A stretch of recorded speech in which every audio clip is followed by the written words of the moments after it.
Pinayagan ni Pangulong Bongbong Marcos ang pagbubukas ng tax at bank records ni Vice President Sara Duterte para sa impeachment trial ng bise. Kung nag-approve na or nagbigay na ng clearance ang Pangulo sa BIR, yes. Ito naman ay para sa katotohanan. Hindi niya po ipagkakait ang katotohanan sa ating mga kababayan. Sabi ni Palace Press Officer Undersecretary Claire Castro, kahit pa magduda ang mga kritiko ni Pangulong Marcos, para sa kanyang intensyon dito, tinutupad lamang daw ng Pangulo ang proseso at ang batas. Hawak na ng impeachment court ang 2 kahon mula sa Bureau of Internal Revenue ng bank records ng bise, minister na si Attorney Mans Carpio at kanilang mga negosyo. Nadala na rin sa Senado ang ilang bank documents ng bise, pati mga dokumento mula sa Anti-Money Laundering Council. Ayon sa prosecution team, hahayaan nilang magsalita ang mga ebidensyang ito na kanilang gagamitin sa pagtalakay sa impeachment article tungkol sa hindi umano maipaliwanag na yaman ng bise. Wala namang komento ang defense team kaugnay sa pagpayag ng Pangulo na buksan ang mga ito. Sa isang pahayag, sinabi ng kampo ni Attorney Carpio na nirerespeto nila ni VP Duterte ang otoridad ng impeachment court. Pero naniniwala raw silang may legal questions pa rin kailangang masagot kaugnay sa paglalabas ng kanilang tax records. Kailangan daw masunod ang konstitusyon at mga batas para matukoy ang legal significance at halaga nito bilang ebidensya sa impeachment trial. Balik-kulungan ng isang lalaki sa Quezon City matapos siyang mabistong nagnanakaw ng galvanized pipes mula sa isang establishmento. Balitang hatid ni James Agustin. Gumagapang ang isang lalaki na tila kumukuha ng tiyempo ng makuna sa CCTV sa rooftop ng isang commercial establishment sa Barangay Pasong Tamo, Quezon City. Ilang minuto siya naghanap hanggang sa makitang mga galvanized pipe na dahan-dahan niyang hinata. Binuhat niya ang mga ito patungo sa kabilang bahagi ng rooftop. Bumalik siya para kunin ang isa pang pipe nang mabisto na siya ng ilang empleyado ng establishmento. Tumakbo ang lalaki. Napansin ng isang empleyado ng establishment na may tao ron. So, inalarma niya yung mga co-worker niya, kaya hinabol yung suspect.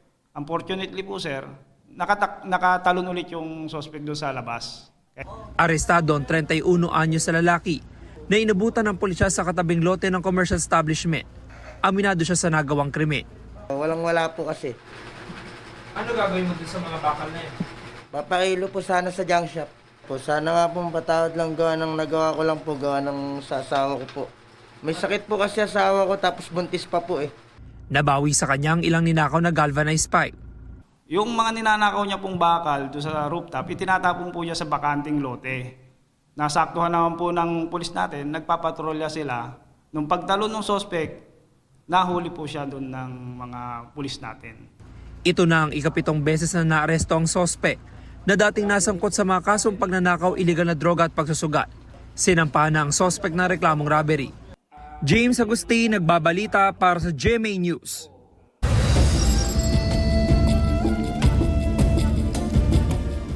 Dalawampung bahay ang nasunog sa Iligan City. Mabilis na kumalat ang apoy dahil gawa sa light material sa mga bahay sa barangay Tambakan. Pinalala pa yan ang hanging nanggaling sa dagat na katabi ng residential area. Wala namang naiulat na nasaktan sa sunog. Pero 55 pamilya ang apektado na lumikas muna sa gym ng barangay. Tinulungan sila ng lokal na pamahalaan. Ayon sa pulisya, isa sa mga tinitinang sanhi ng sunog ang problema sa linya ng kuryente. Patuloy ang investigasyon.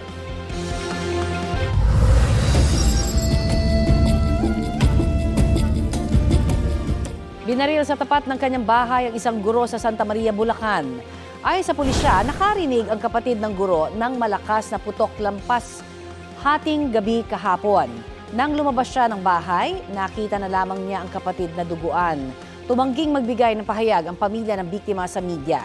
Iniimbestigahan pa ang krimen. Magka-partner na negosyante ang itinuturong utak sa pagpaslang sa vlogger na si Alicia Lipata ayon sa PNP.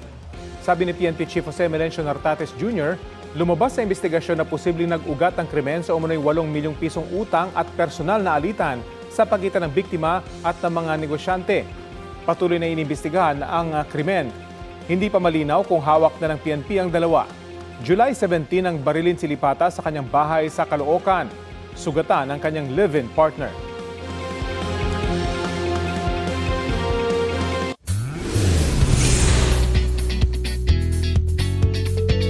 Mga ka-fave, mamaya na ang finale episode ng GMA Afternoon Prime Series na You're My Favorite Song. Revelation after revelation.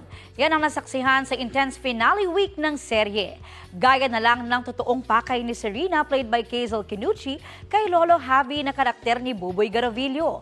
At ang pagsagip ni na Zion, Calix at Miguel sa pamilya ni Angel. Ang mga karakter ni na Marco Massa, Clifford, Heath Hornales at Caprice Cayetano. Ang tanong ng fans, sino na ang pipiliin ni Angel sa kanyang Knights in Shining Armor? Abangan yan mamaya sa GMA Afternoon Prime. Pero huwag maging sad, extended ang kilig sa You're My Favorite Song dahil bukas na ang kanilang fan meet. Samahan sina Marco, Clifford, Heath at Caprice bukas sa SM North Ed sa Skydome 5 p.m. Kita-kits!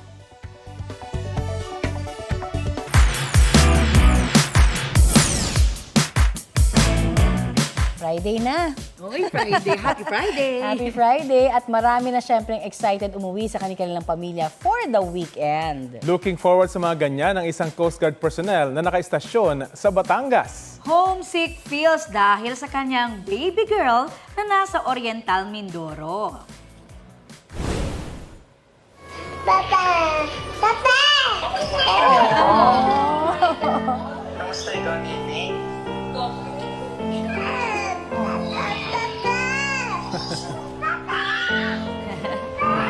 Parang sirang plaka ang batang si Angelina Faye. Kakasabi ng salitang, Papa! Kahit paulit-ulit, musika pa rin naman yan. Para kay Daddy Don Ferdy Balino, na-miss na ang baby niya. 2 beses kada buwan lang kasi siya nakakauwi dahil sa serbisyo sa Philippine Coast Guard. Kaya marinig lang ang boses ng anak, tanggal pagod agad. Kwento ng inang si Hughes Cooper MG, inaagaw ni baby Angelina ang cellphone sa tuwing tatawag kay Papa. Halos 400,000 views na ang video dahil maraming nakyutan kay baby na certified Main character. Talagang music to Papa's ears. Yan na, diba? Oo nga. At talagang mapapauwi ka talaga. Oo. Pag ganyan ka-cute yung baby mo. Oh. Tawid dagat yung kanyang gagawin, ano? Pero alam mo yan yung mga edad na gustong-gusto natin, di ba? Kung pwede lang yung mga anak ilagay Magstay para... sa ganyan. Nakakamiss yung mga ganyang edad na bata. Yung talagang naghahabol pa sa'yo. Yes. No? Pag-aalis Parang may ka. hugot tayo, no? Oo. Nagtataka lang ako, buti hindi niya napapatay yung cellphone, ano? Oh, ang galing niya. Oo. Parang gusto ko nang umuwi tuloy. Uwi na.